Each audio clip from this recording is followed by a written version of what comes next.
Today we will solve divide and conquer recurrences. These recurrences are also called non-linear recurrences. In non-linear recurrences, the nth term is represented as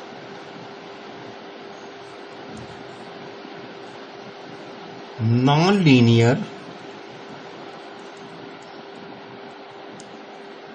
combination of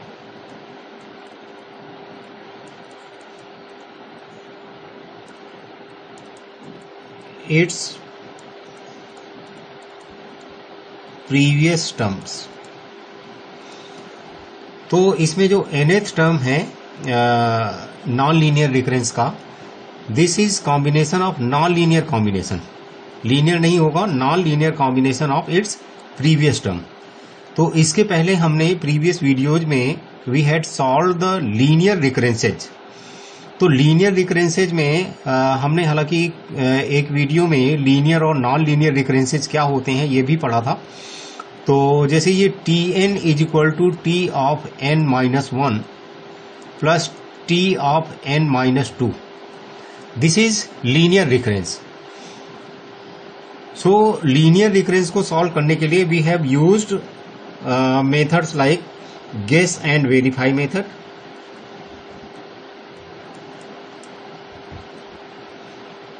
We have used substitution method, and we also had used recursion tree.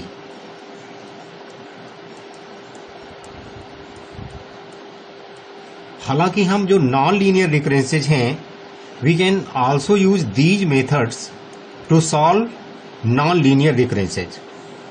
Can also use to solve non-linear, but problem is that it becomes difficult to guess the solution in case of non-linear recurrence, and recursion tree also becomes very complex for non-linear recurrences. So we will study here another method that is called master theorem, and it will provide direct solution to non-linear recurrences. Non-linear recurrences जैसा कि हमने देखा कि ये non-linear combination of previous terms है, और merge sort के duration में हमने इसका एक जनरल फॉर्म देखा कि जो non-linear recurrence है उसका जो कॉम्प्लेक्सिटी एक्सप्रेशन है वो क्या हो सकता है. This could be D something some constant for n is less than equal to c, यानी कि n की छोटी वैल्यू के लिए कोई कांस्टेंट वैल्यू होगी, प्रेडिक्टेबल वैल्यू होगी. But whenever the value of n becomes larger, then this recurrence is of the form like a into T n by b plus theta n for large value of n is greater than c. तो ये जो रिकरेंसेज हैं ये हमारे non linear रिकरेंसेज हैं. तो इनको solve करने के लिए हालांकि हम guess and verify method use कर सकते हैं, लेकिन प्रॉब्लम इनको सॉल्व करना it becomes little bit difficult. So today we will study very simple method which gives direct solution to this type of recurrences. So we will study master theorem.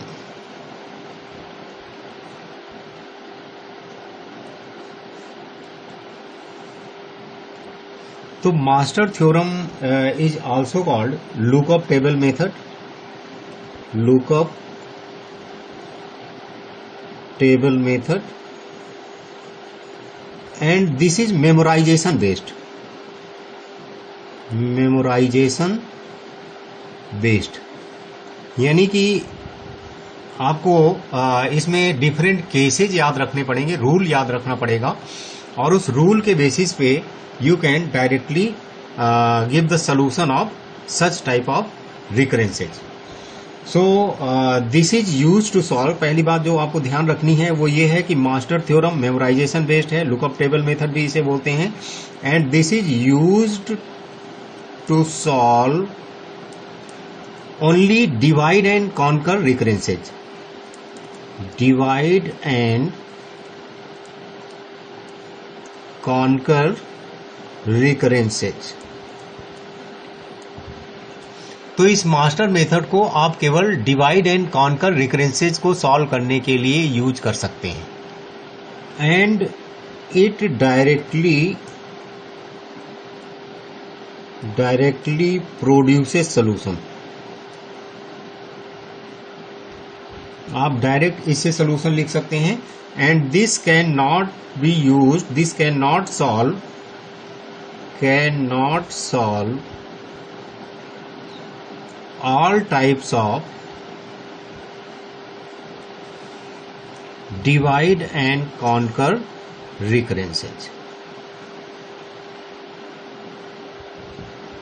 तो हर type के रिकरेंसेज को इससे solve नहीं कर सकते. तो वो कौन कौन से रिकरेंसेज जिन्हें हम सॉल्व कर सकते हैं, और हम कुछ एग्जांपल्स भी फर्दर देखेंगे कि कौन से रिकरेंसेज हैं जो मास्टर मेथड से सॉल्व नहीं हो सकते. तो सबसे पहले अभी हम सिंप्लीफाइड मास्टर थ्योरम पढ़ेंगे और उसके बाद हम जनरलाइज्ड मास्टर थ्योरम पढ़ेंगे. तो सिंप्लीफाइड मास्टर थ्योरम.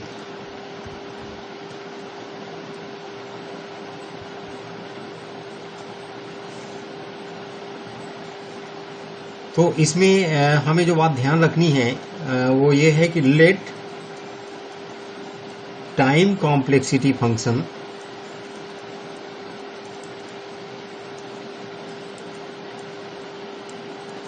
जो हमारा टाइम कॉम्प्लेक्सिटी फंक्शन होता है या एक्सप्रेशन होता है Tn B positive.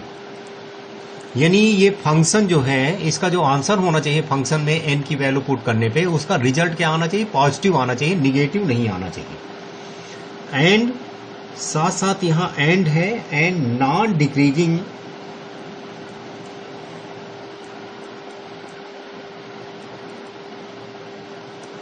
Function of the following form. तो इसमें दो बातें आपको ध्यान रखनी है. एक तो जो Tn फंक्शन है या जो कॉम्प्लेक्सिटी एक्सप्रेशन है वो पॉजिटिव होना चाहिए, नंबर वन. दूसरा नॉन डिक्रीजिंग होना चाहिए. नॉन डिक्रीजिंग का मतलब यही है कि इंक्रीजिंग, यानी कि n की वैल्यू जैसे जैसे आप आगे बढ़ाते जाएंगे तो Tn की वैल्यू बढ़ती जाएगी. जैसे मान लिया T1 की वैल्यू किसी फंक्शन के लिए 5 आ रही है, किसी n के लिए 5 आ रही है, तो T2 की वैल्यू जो है क्या होगी, इस T1 से बड़ी होगी. 6 हो सकती है, 10 हो सकती है. देन T3 की वैल्यू कुछ और आ सकती है, जैसे 10 आ सकती है. तो दिस शुड बी इंक्रीजिंग होना चाहिए. यानी n की वैल्यू इंक्रीज करने पे Tn की वैल्यू पॉजिटिव आनी चाहिए, निगेटिव नहीं आनी चाहिए, और साथ साथ इंक्रीजिंग होनी चाहिए. और फंक्शन जब आप सिंप्लीफाइड मास्टर थ्योरम अप्लाई करेंगे तो फंक्शन कैसा दिखेगा वो आप देखिए. यहाँ पे Tn ऐसा करते हैं, हम इसको नेक्स्ट पेज पे लिखते हैं तो इसको केस वाइज कंपेयर करने में इजी होगा. तो this we will write in next page.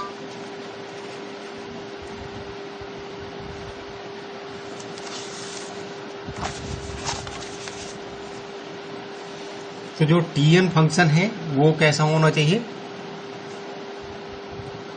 Tn should be like d is any constant for n is equal to 1 and should be a into t of n by b plus c n to the power k for n greater than 1. तो ये ध्यान रखें आप कि जो Tn है वो n equal to 1 पे d आना चाहिए, और n की वैल्यू ग्रेटर देन 1 के लिए इसका फॉर्म क्या होना चाहिए, a into T N by B plus c into n to the power k, जहां पे कि a b c k d are constants.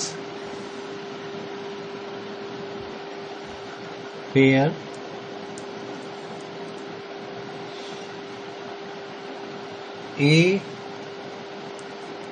B, C, D, K are constants. तो अब हमें देखना है कि ए बी सी डी की वैल्यू क्या हो सकती है।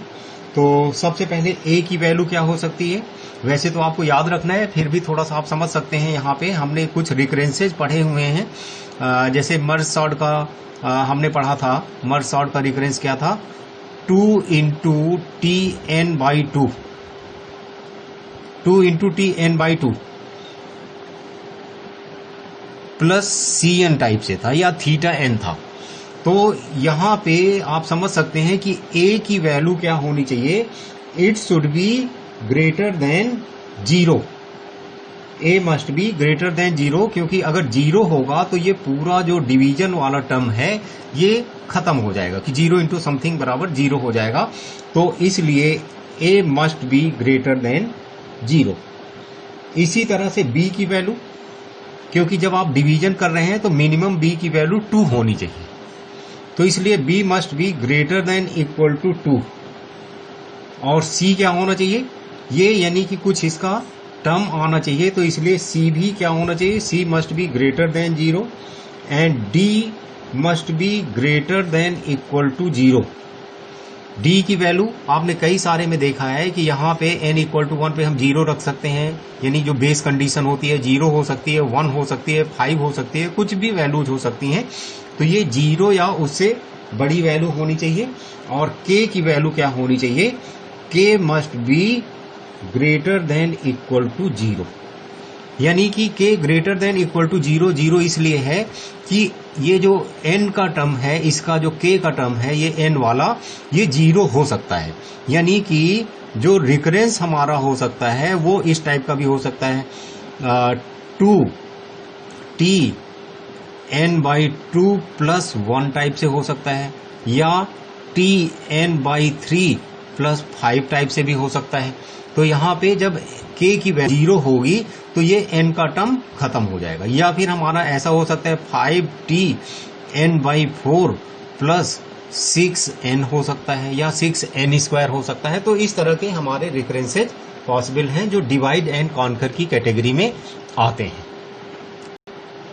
तो आपको ये ध्यान रखना है कि ये जो जनरल कॉम्प्लेक्सिटी एक्सप्रेशन होगा, और जो कंडीशन हमने दो बोली कि टीएन की वैल्यू पॉजिटिव होनी चाहिए, इंक्रीजिंग होनी चाहिए, और अगर कॉम्प्लेक्सिटी एक्सप्रेशन पूरा इससे मैच करता है तभी जाके हम बेसिक मास्टर थ्योरम अप्लाई कर सकते हैं। तो इसके रूल्स क्या हैं, अब हम रूल्स समझ लेते हैं। तो रूल्स 3 रूल्स हैं। केस फर्स्ट ये है कि Tn belongs to theta n to the power k, यानी कि हम इसको कॉम्प्लेक्सिटी पढ़ते टाइम हमने ये देखा था कि Tn belongs to theta n to the power k है, या फिर हम इसे ऐसा भी लिख सकते हैं Tn is equal to theta n to the power k। दोनों में से कोई ले सकते हैं, दोनों एक ही बात है। तो ये कब अप्लाई होगा, ये सोल्यूशन है, यानी Tn की value theta n to the power k आएगी कब, when a is less than b to the power k। बहुत ही सिंपल है, अभी हम एग्जांपल करेंगे। तो सिंपल है, यहां से हमारे पास जो कॉम्प्लेक्सिटी एक्सप्रेशन गिवन होगा उससे a b c d की वैल्यू फाइंड आउट कर लेंगे, और फिर हम चेक कर लेंगे कि कौन से केस में ये सेटिस्फाई हो रहा है, उसके करेस्पॉन्डिंग हम आंसर लिख सकते हैं डायरेक्ट। तो ये केस फर्स्ट है। और केस सेकेंड क्या है, Tn इज इक्वल टू, या Tn belongs to theta n to the power k log n base two if a is equal to b to the power k, यानी a और b to the power k की value अगर equal है तो complexity ये होगी। और इसी तरह से केस थर्ड है हमारा, Tn इज इक्वल टू, या Tn belongs to theta n to the power log a base b। ये log a base b n to the power में है। तो ये कब होगी कॉम्प्लेक्सिटी, अगर a is greater than b to the power k। तो ये 3 रूल्स हैं, सिंपल रूल्स हैं। अभी हम एग्जांपल करते हैं, इसके बाद रूल्स जो है बहुत ही क्लियर हो जाएंगे और याद भी हो जाएंगे। एक्चुअली जब हम जनरलाइज मास्टर थ्योरम पढ़ेंगे तो उसमें कुछ चीजें और सीखेंगे कि ये कॉम्प्लेक्सिटी एक्सप्रेशन कैसे आता है, हालांकि वो भी मेमोराइजेशन बेस्ड है। तो अब हम एग्जाम्पल देखते हैं इसका। Example 1, solve the following divide and conquer recurrence using simplified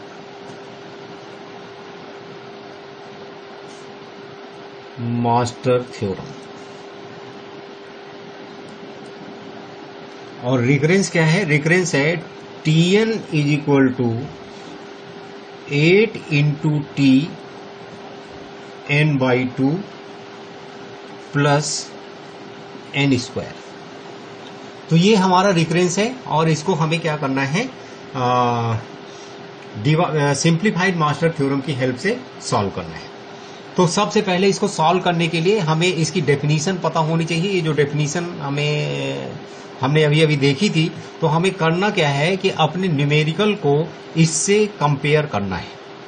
तो फर्स्ट टाइम के लिए हम इसको लिख लेते हैं, जो यहाँ पे लिख लेते हैं Tn is equal to a into T n by B plus c into n to the power k। First time के लिए हम इसको नोट कर रहे हैं, यानी ये थ्योरम है और ये n ग्रेटर देन 1 के लिए है और n इज इक्वल टू 1 के लिए ऊपर लिखा हुआ है, आप देख सकते हैं। तो अब हमें क्या करना है कि ये कॉम्प्लेक्सिटी एक्सप्रेशन को इससे मैच करना है और कांस्टेंट्स की वैल्यू फाइंड आउट करनी है। तो ये बहुत ही क्लियरली है, आप मैच कर लेंगे। तो a की वैल्यू 8 है, b is equal to 2 and c की वैल्यू क्या है, c into N to the power k। तो इसका मतलब c की वैल्यू 1 है, c is equal to 1 and k is equal to 2। अब हम क्या करेंगे, केस वाइज इसको सॉल्व करेंगे। तो केस फर्स्ट चेक करते हैं पहले। केस फर्स्ट क्या है, a is less than b to the power k। a is less than b to the power k। तो हम चेक करते हैं क्या a की वैल्यू 8 है यहाँ पे और b की वैल्यू 2 है और k की वैल्यू 2 है। तो 8 is less than 2 to the power 2, 4। तो ये सही है कि गलत? नहीं, false. This is false. This means case first is not applicable. Now we will check for case second. Case second हमारा क्या है, यहाँ पे ये गिवन है a is equal to b to the power k। a equal to b to the power k, इसका मतलब हुआ 8 equal to 2 to the power 2। This is also false. So we will check for case third. तो case third क्या है, a is greater than b to the power k। a is greater than b to the power k। This means a की value 8 है, greater than 2 to the power 2 and this is true. इसका मतलब case third सही है। तो case third अगर सही है तो इसकी कॉम्प्लेक्सिटी आप देख सकते हैं यहाँ पे Tn belongs to theta n to the power log a base b है। तो हम इसे लिख लेंगे और यही हमारा डायरेक्ट आंसर हो जाएगा। तो Tn is equal to theta of n to the power log a base b। तो यहाँ पे हम a और b की वैल्यू पुट कर देते हैं, is equal to theta n to the power log a is what, a is 8 and b is 2।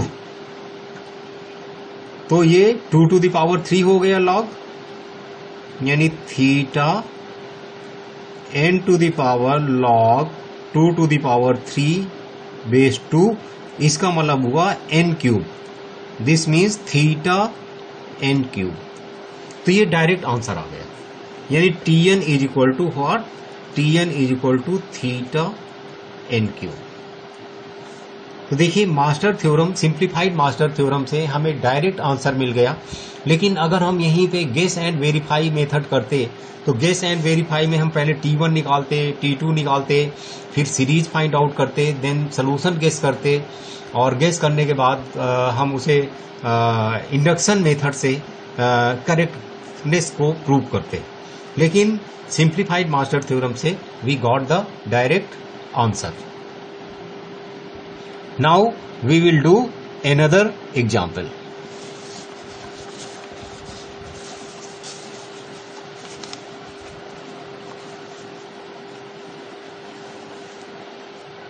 So example 2,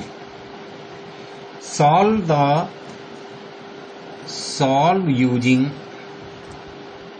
simplified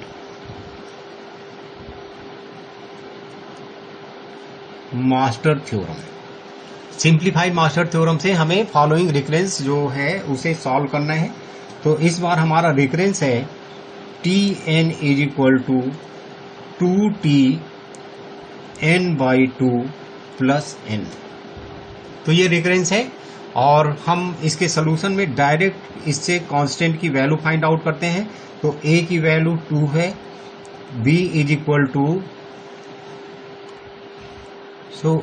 b equal to 2, b की वैल्यू 2 है, c equal to 1 and k is equal to n to the power k means 1, k is equal to 1. तो यहाँ पे हमें a, b, c और k की value मिल गई. d की वैल्यू की रिक्वायरमेंट नहीं है क्योंकि आपने देखा है कि जो टेस्ट कंडीशन है उसमें हमें a, b, c और k की वैल्यू की रिक्वायरमेंट है. ए बी और के की वैल्यू की रिक्वायरमेंट है. तो अब हम केस बाय केस चेक करेंगे. तो केस फर्स्ट क्या है? Case first is a is less than b to the power k. तो हम ए की वैल्यू 2 है, 2 is less than b 2 to the power k की वैल्यू 1 है, 2 is k is 1, that is 2 is less than 2 to the power 1. So 2 is less than 2, no, this is false. So we will test for case second. तो case second क्या है? a equal to b to the power k. a equal to b to the power k. तो 2 is equal to 2 to the power 1 and this is true. Case second is now true. तो case second के हिसाब से जो हमारा complexity expression आ रहा है, आप जो रूल्स हैं उसमें से देख लेंगे. तो that is Tn is equal to theta n to the power k log n base 2. तो ये हमारा कॉम्प्लेक्सिटी आ रही है. तो इसमें हम वैल्यूज पुट कर देंगे. This is theta n to the power k की वैल्यू 1 है, log n base 2. This means Tn is equal to theta n log n base 2. ये हमारा डायरेक्ट आंसर आ गया है. तो अब देखिए ये n log n बेस 2 ये कॉम्प्लेक्सिटी है और ये हमारा कॉम्प्लेक्सिटी एक्सप्रेशन है. तो आप देख सकते हैं ये कॉम्प्लेक्सिटी हमारी कई सारे केसेज में आती है. जैसे कि क्विक सॉल्ट के केस में जो एवरेज केस होता है उसमें n log n होती है. रेडिक सॉल्ट के केस में, मर्ज सॉल्ट के केस में n log n आती है. तो उसका कॉम्प्लेक्सिटी एक्सप्रेशन कुछ इसी टाइप से होगा, इसी के इक्विवेलेंट होगा. इसके बाद एक और एग्जांपल सॉल्व कर लेते हैं, उसके बाद हम जनरलाइज्ड मास्टर थ्योरम पढ़ेंगे. तो solve the following recurrence using simplified master theorem. तो recurrence is 2Tn/3 plus n cube. तो ये हमारा रिकरेंस है, इसे सॉल्व करना है. तो डायरेक्ट इसका सोल्यूशन है. यहाँ पे हम कांस्टेंट की वैल्यू फाइंड आउट करेंगे. So a is 2, b is 3, c is equal to 1 and n to the power k. So k is equal to 3. तो केस फर्स्ट टेस्ट करते हैं और केस फर्स्ट हमारा है क्या? a is less than b to the power k. a is less than b to the power k. तो यहाँ a की वैल्यू 2 है, is less than b 3 to the power k की वैल्यू 3 है. तो इसका मतलब ये हुआ 2 is less than 27 and which is true. तो कॉम्प्लेक्सिटी इसकी जो आएगी Tn is equal to theta n to the power k which is equal to theta n to the power k की वैल्यू 3 है. तो थीटा n क्यूब. तो this is the complexity Tn is equal to theta n cube. That is, this gives minimum and maximum time for this recurrence equation. So अब हम generalise जो master theorem है उसको next lecture में करते हैं.